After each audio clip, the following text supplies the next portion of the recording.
For years, whispers have followed Marty Friedman, the legendary guitarist known for redefining metal music with his intricate playing and unmistakable tone. Fans speculated endlessly. Was he retiring? Was he secretly ill? Or had he fallen out completely with his former Megadeth bandmates?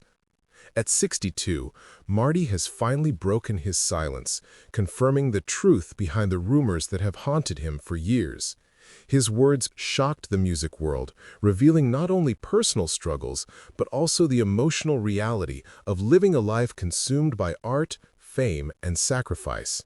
What he revealed wasn't just about music, it was about a man searching for peace after decades of chaos. Born in Washington, D.C. and raised in Maryland, Marty Friedman showed early signs of genius. He wasn't just another guitarist trying to mimic the greats, he was rewriting the rules entirely. By his teens, Marty had already formed his first band and was mesmerizing audiences with lightning-fast solos that fused classical precision with heavy metal aggression. His work with Cacophony, alongside Jason Becker, became legendary among guitarists, setting a new technical standard for the genre. But behind the success was a relentless perfectionist. Marty practiced until his fingers bled, driven by a desire not for fame, but for something purer, the pursuit of musical transcendence. When Dave Mustaine invited Marty to join Megadeth in 1989, it marked the beginning of a golden age for the band. His first album with them, Rust in Peace, remains one of the most celebrated metal albums of all time. Fans instantly recognized that Marty's style was unlike anyone else's, emotional, exotic, and deeply melodic. But the glory came with a price. Touring was relentless, the internal tensions were real, and the expectations were crushing. Marty has since admitted that he often felt creatively torn. "I loved the band," he once said, "but I also had a side of me that didn't fit the typical metal world." While Megadeth skyrocketed to success, Marty was silently yearning for artistic freedom. In 2000, fans were stunned when Marty Friedman announced he was leaving Megadeth. At the time, few understood why. He was at the top of his career, adored by fans, and part of one of the biggest metal bands on earth. But inside, he was burning out. He didn't want to play music that didn't inspire him anymore, he later explained.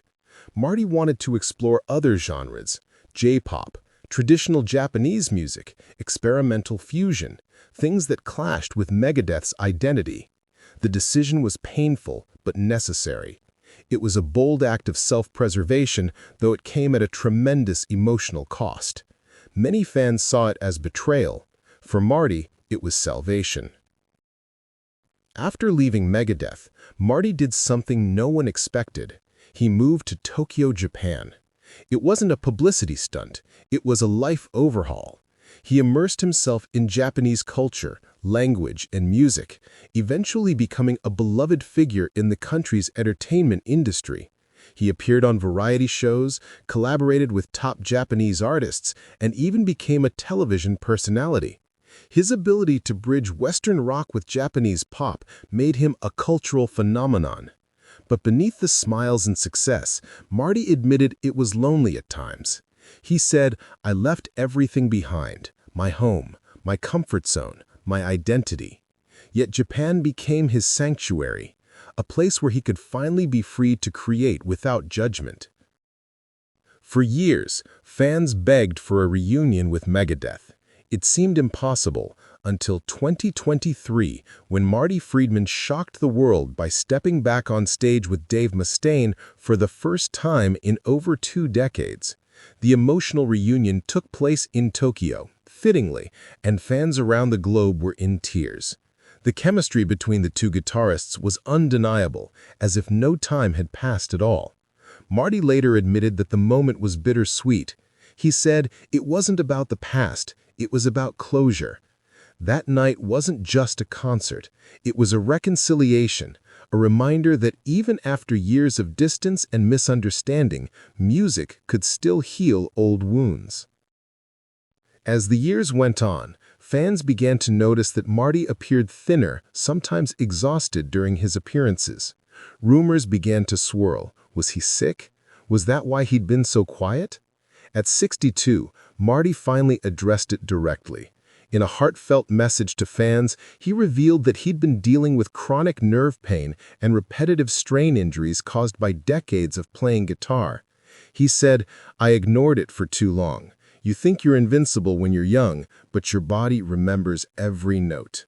While not life-threatening, the pain forced him to slow down, to finally acknowledge that even legends have limits. His honesty touched millions, a rare moment of vulnerability from a man fans saw as superhuman. Another rumor Marty finally confirmed involved his relationship with Dave Mustaine. For years, fans speculated that tension and ego clashes had ended their partnership. Marty admitted that yes, there were creative differences, but no lasting animosity. He said, "We were both stubborn, but I'll always respect what we created together." He revealed that his decision to leave had more to do with his own artistic evolution than any feud. The two men have since reconciled privately, exchanging messages and even discussing future collaborations. He said, "We don't need to relive the past. We've already made history."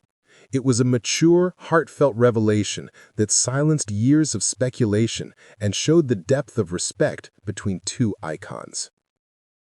The biggest rumor, however, wasn't about health or band feuds. It was about Marty's decision to retire from touring. For years, fans wondered if his sporadic performances meant he was done. In 2025, he finally confirmed it. While he won't quit music, he's stepping back from full-scale world tours. He said, "My body can't handle the grind anymore. I still love playing, but I want to do it on my terms." Instead, he plans to focus on composing, mentoring young musicians, and recording from his home studio in Japan. It was bittersweet news for fans who dreamed of seeing him live again, but many praised his honesty. He said, "It's not goodbye, it's just a new beginning." Today, Marty Friedman's influence stretches across continents and generations. From shredders to symphonic composers, countless artists cite him as their inspiration. His blend of technical mastery and emotional storytelling forever changed what it means to be a guitarist. Yet Marty remains humble, often downplaying his achievements. He once joked, "I just wanted to make beautiful noise." At 62, he's finally at peace, not chasing fame, not proving anything, just creating for the love of sound. The rumors that once defined him have been replaced by truth, the truth of a man who followed his heart, defied expectations, and found his own rhythm in a world that often demands conformity. In his latest interview, Marty left fans with a heartfelt message that resonated deeply. He said, "Thank you for growing with me. I know I've taken paths that surprised you, but every note I've played, every decision I've made was honest." He spoke of gratitude, not regret.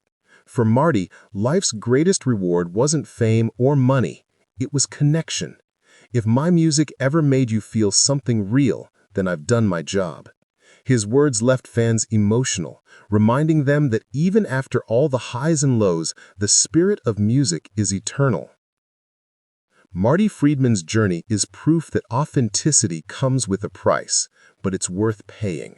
From a young prodigy to a metal icon, from stadiums filled with roaring fans to quiet nights composing in Tokyo, his life has been a symphony of courage, change, and truth. At 62, he's finally confirmed what fans long suspected. He's no longer chasing the stage, he's chasing peace. Yet his music continues to speak louder than ever, inspiring countless dreamers to pick up a guitar and find their own sound.